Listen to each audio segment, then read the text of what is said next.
Good morning and welcome to the meeting of the Corporate Overview and Scrutiny Committee. It is Tuesday the 24th of February and it is 10 a.m. I'd also like to welcome Councillor Bagley to his new role as Cabinet Member for Finance and Resources. You will see that on the acting leader's name appears on all the reports today, and that's simply due to the timing of the recent changes. So the committee will therefore be expecting the leader to introduce all the reports. However, if Councillor Bagley wants to respond to any questions you may have, you're very welcome to. So good to see you here. Item 1, apologies. Do we have any apologies, Mandy? We've received apologies from Councillors Griffiths, Luca and Meachy. Thank you, Mandy. Item 2, declarations of interest. Do we have any declarations of interest? No? Item 3, minutes of the meeting held on the 12th and 15th of January 2026. Is everyone happy with the previous meetings? Do we have a proposer and a seconder? I'll propose them. Thank you. Item 4, MTFS Working Group, Executive Response. Just to briefly outline the process for this report in my role as Chair of the Working Group report went to Cabinet on the 28th of January when the MTFS was agreed. The Cabinet provided its responses to the group's recommendations at the meeting, and those responses are presented today in the agenda item. If any member of the committee has questions on the responses, please raise them. And Councillor Murray, if you would like to take us through some of the responses and add any comments, please do so. I have nothing really. We've done a lot on the MTFS. We've brought it through to Council. We did the working group beforehand. It was fully scrutinised prior, during and after. If there's any further questions or reports needed, I'll gladly take them. This will always be brought forward to you all. Full transparency going forwards, as it has been from the start. Are there any questions? No? All right. Item 5, the Quarter 3 Performance Report. We have Councillor Murray to introduce the report, supported by Michelle. If you'd like to take us through the main parts of the report. Yeah, thank you. This is Staffordshire County Council's Integrated Performance Report for Quarter 3, 2025 to 26. The report provides a quarterly overview of the Council's performance, progress, financial position and delivering against its plans and mid-term financial strategy. Collectively, this helps to provide a rounded view of performances. The reporting is based on 55 strategic performance measures, which are developed in April 2025 to assess the organisation's performance. Monitoring these measures alongside delivery of key pieces of work and our financial position help the Council to understand its impact and drive continuous improvements for the residents of Staffordshire. We are determined to deliver on our priorities, which includes care for the elderly, fixing our roads, looking after our children, delivering prosperity through responsibility. It's been a busy quarter, which has seen us demonstrate again that we continue to be a well-run county council, where we can report good performances with effective and efficient financial management. I'd now like to draw your attention to a few headlines within the report. We have seen strong progress across our priorities, with most of our performances measures on track and key milestones achieved in digital innovation, send improvements, employment support initiatives and progress against key corporate priorities. In Quarter 3, we saw a broadly positive performance position, with almost 3/4 of the performance measures meeting or exceeding targets. There was strong performance with health and care timeliness measures, highways defect completions, support for business, customer experience and financial performance. Of course, we continue to face challenges around children's services and adult care, commissioning due to rising placements and care costs, and have taken a decision to invest an extra £5.5 million in children's services, which will support the recruitment of almost 120 professionals to keep our vulnerable children safe. The Integrated Performance Report Quarter 3 provides the latest forecast for both revenue and capital budgets. These forecasts are for the whole of 25-26 financial year and will continue to be updated quarterly as the year progresses. The report is for information, with the Cabinet asked to note the current forecast of an underspend of £3,150,000 on the revenue budget. This is only 0.43% of the budget. It's a small variance, but in just a few months this demonstrates strong financial management as services keep within their budgets. Despite this, the Council faces external pressures with increasing levels of demand and increased care market prices across both adult and children's social care. In the Health and Care Directory, a cost recovery plan is in operation to mitigate savings made by the NHS locally alongside other increases in demand. Overspend in these services are being offset by use of the Care Risk Reserve. The Children and Families Directory is seeing a forecast overspend in children and care leavers and family safeguarding due to increased demand and costs of placement.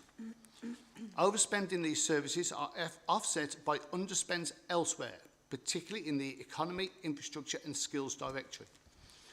These underspends are arising from a number of different factors, including increased occupancy of our enterprise centres, reduced concessionary fare payments to bus services and staff vacancies.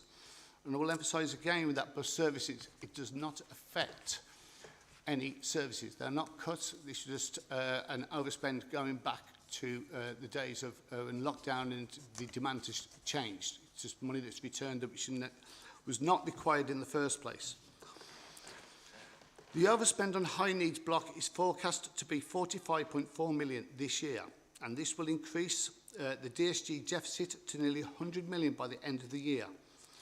The extension of the statutory override means this deficit does not yet have to be funded by the council taxpayers of Staffordshire. Since the publication of the Q3 Integrated Performance Report, the Government has announced the High Needs Stability Grant, which aims to cover 90% of historic SEND deficits. This is subject to meeting criteria conditions and approval local SEND reform plan, with exact payments, timings dependent on meetings and the conditions.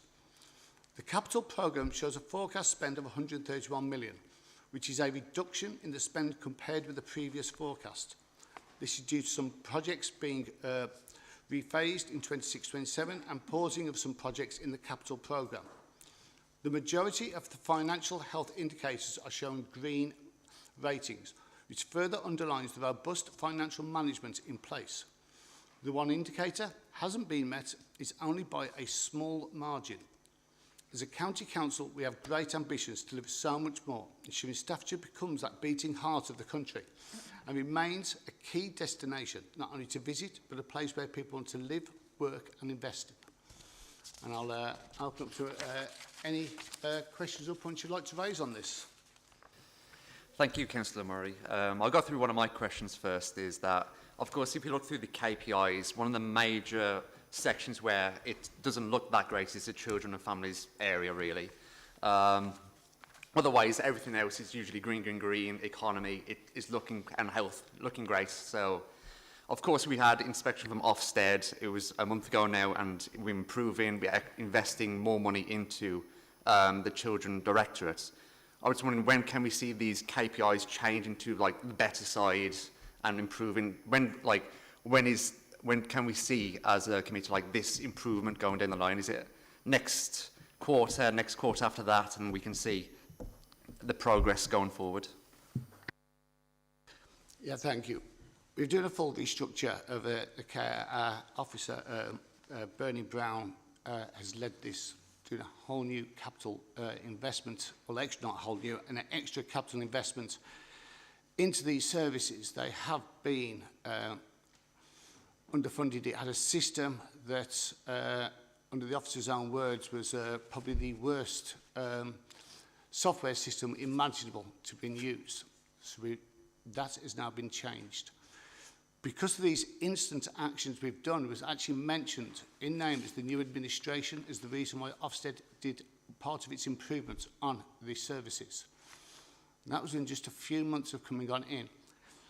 These results are never instantaneous. They take time to build. The level of this to guarantee the work is done correctly and financially stable.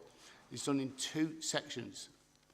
First year, getting just over half the money with the extra funding given the second year, as long as the services and this new programme is working correctly and has already shown improvements.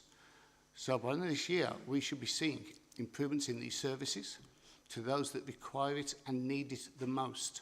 And I think that deserves to be away from all politics, because these are the people who deserve our attention, deserve the investment.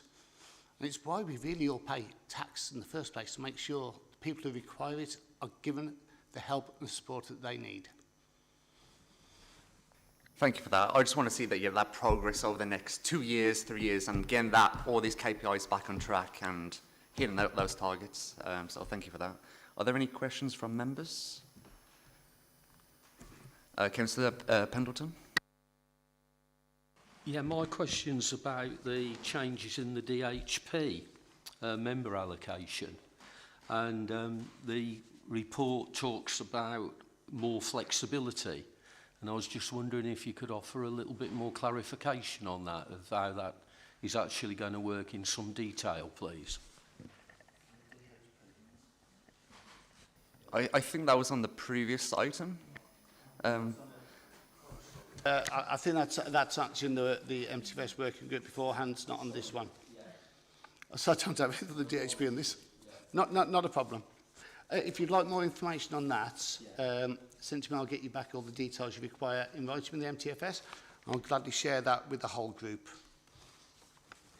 Right, thank you. Any questions? No further questions on the Integrated Finance Report? Okay. I recommend that the committee A, note and challenge performance and advise of any further information and or actions required. Are we happy as a committee to accept this recommendation? Yeah. Right. Thank you. Item 6, the work programme. There are no updates on the work programme currently, and there's nothing planned for the next committee meeting. If there's any questions or input on this, do we have any input? No? All right, thank you. Item 7, exclusion of the public. The chairman to move that the public be excluded from the meeting for the following items of business, which involve the likely disclosure of exempt information as defined in paragraphs of Part 1 of Schedule 12A as amended of Local Government Act 1972 indicated below.